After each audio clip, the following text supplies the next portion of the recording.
what would happen if we lost. And I promised her, like hundreds of thousands of other people, some of them here today, that we would not disappear.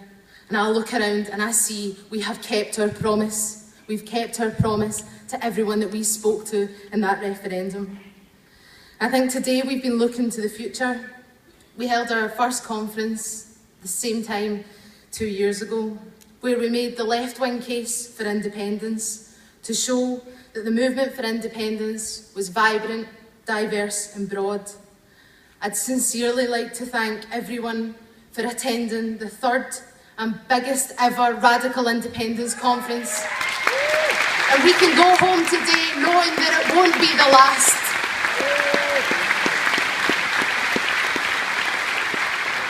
Now, we've all worked to build an independence campaign from the bottom up, from the grassroots, which has spoken openly about class inequality, about the desire for a radical redistribution of wealth and power. And I think it was that stuff, it was those things that were crucial in convincing people to vote yes.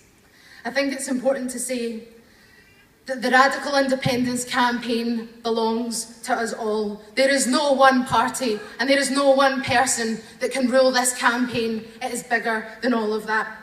The radical independence campaign belongs to all of us, and all of the ideas which have come from the workshops today need to be taken forward.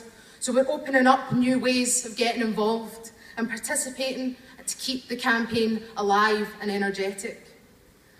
And of course, when the campaign was set up, people told us there was no point to that campaign, and that popular support for independence would never rise above 25%.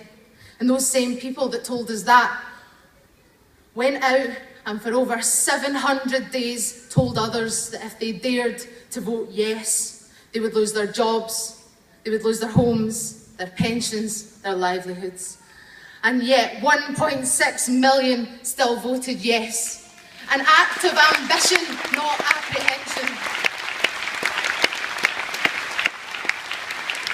And it was those people, it was the pictures that we saw of the 18th of September. It was the women and men of Craigmillar who were led to the polling station by a piper in a dignified march.